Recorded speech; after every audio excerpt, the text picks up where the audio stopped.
Hi, everybody. Welcome to the 700 Club. 500 days of war. Can you believe it? Since the October 7th invasion by Hamas, Israel has endured ongoing rocket attacks by Iran's proxies and 2 missile attacks from Iran itself. Well, in his first trip to Israel, Marco Rubio, Secretary of State, has renewed America's promise to stand with Israel.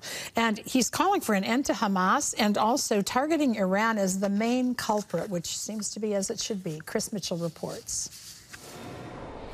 Sunday's meeting revealed the new U.S. administration and Israel's prime minister are on the same page that Hamas must be destroyed.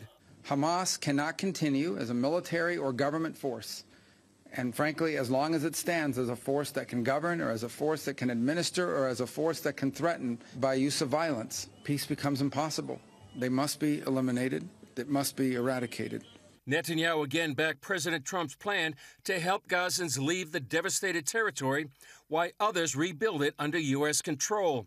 He says many Palestinians want to leave, but Hamas won't let them. Everybody said this is the largest open-air prison in the world. Not because of us. We tried to get the population to leave, to get them out of harm's way, and Hamas, with rifles, with gunfire, tried to prevent them from leaving. Netanyahu also said he and the Trump administration see eye to eye on the threat from Iran. Israel and America stand shoulder to shoulder in countering the threat of Iran. We agreed that the Ayatollahs must not have nuclear weapons. Behind everything that threatens peace and stability for the millions of people who call this region home is Iran. After several days of threatening not to free any more hostages, Hamas relented and released 3 Saturday, an American Israeli, a Russian Israeli, and an Argentinian Israeli. All 3 were put through the humiliating process of being paraded past jeering Gazans. Then it was off to Israel, freedom, and the arms of loved ones.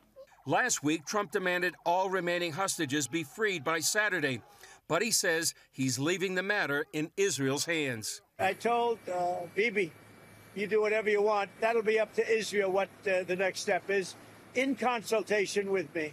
Netanyahu says he's working closely with Trump on getting the hostages freed, but some details must be kept secret. Including when the gates of hell will be opened, as they surely will if all our hostages are not released until the last one of them. There is absolutely no way that the Trump administration will not see this through. Now negotiating teams begin laying the groundwork for Phase 2 of the ceasefire. Monday marks 500 days since October 7th. Today, the Jerusalem Post published this banner headline with 500 days and a yellow ribbon with the names of all the hostages taken by Hamas on that fateful day.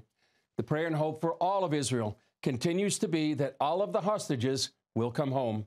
Chris Mitchell, CBN News, Jerusalem. Thank you so much, Chris. In other news, high winds, heavy rains, and floods took at least 11 lives over the weekend.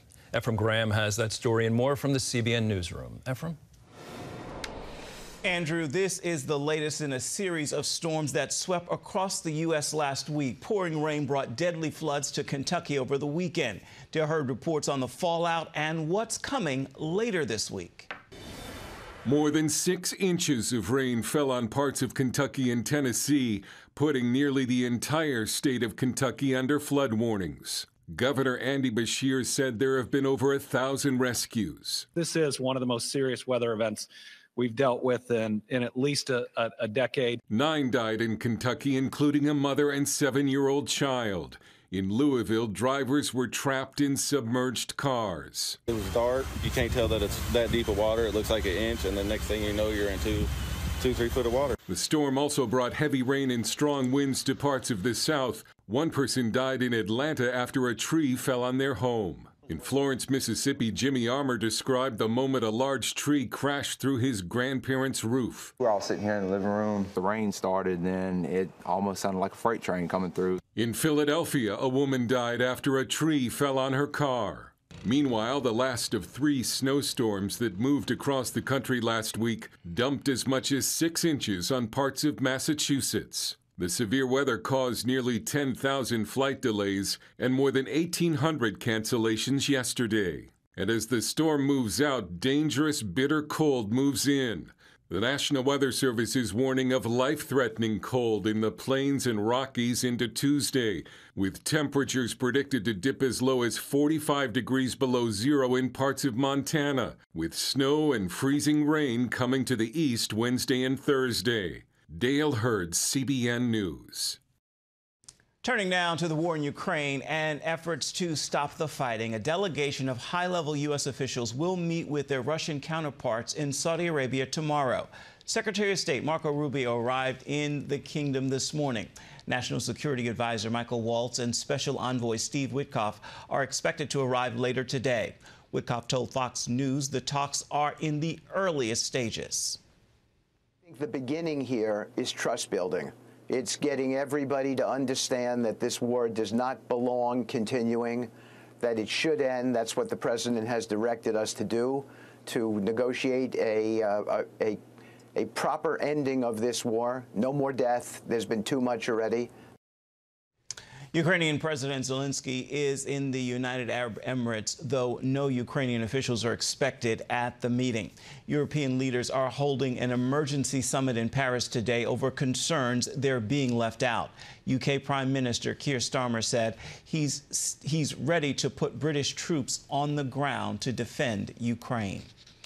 Despite talks of ending the war, Russia continues attacking Ukraine's power grid, causing rolling blackouts for millions facing bitter winter temperatures.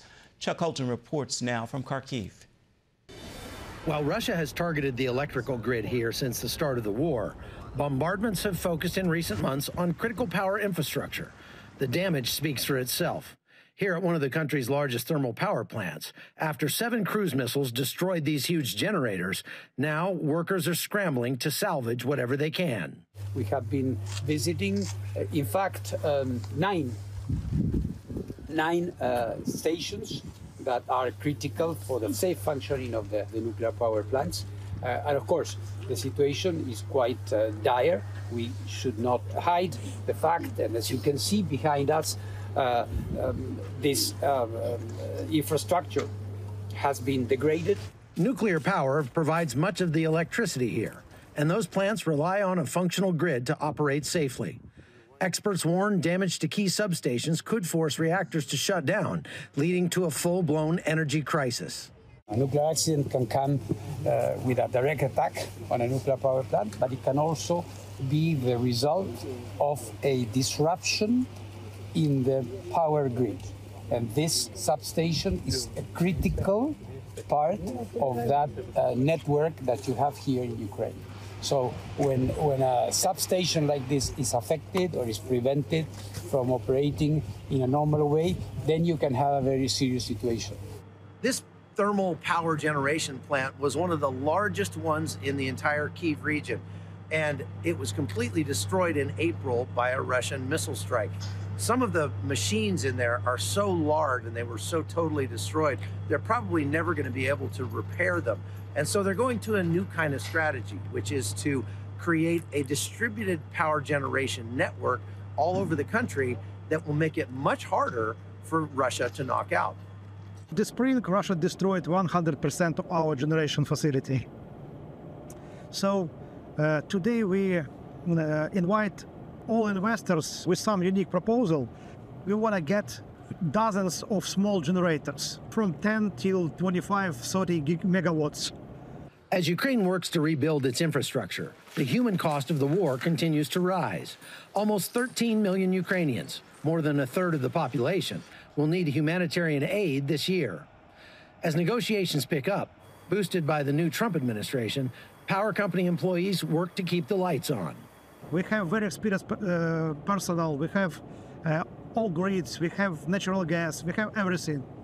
So we want to invite investors to deploy these small generators in our power station. But most important, what we can provide for investors to attract them, we will buy 100% electricity, but they will produce. At a recent UN meeting, the U.S. explained what is at stake. For the sake of peace, we allowed Russia to hold 20% of Georgia. For the sake of peace, we allowed Russia to occupy Crimea. We all want peace, But an outcome that rewards Putin for Russia's aggression is no peace at all. From Kharkiv, I'm Chuck Holton for CBN News. So many moving parts in that story this week alone. Andrew? All right, Ephraim, we thank Chuck for bringing us the side of that story and the struggle facing the people of Ukraine that most people don't know or even care about. And it certainly emphasizes the story we showed earlier about President Trump and Secretary Rubio trying to end this war. Did you hear Chuck's statement in there that more than a third of the population, about 13 million Ukrainians, will need humanitarian relief this year? Just this year. And they want peace. Everyone wants peace. But at what cost for Ukraine? You heard multiple times Ukraine has made concessions, and people must begin to ask the question, at what cost does that continue to come for the Ukrainian people?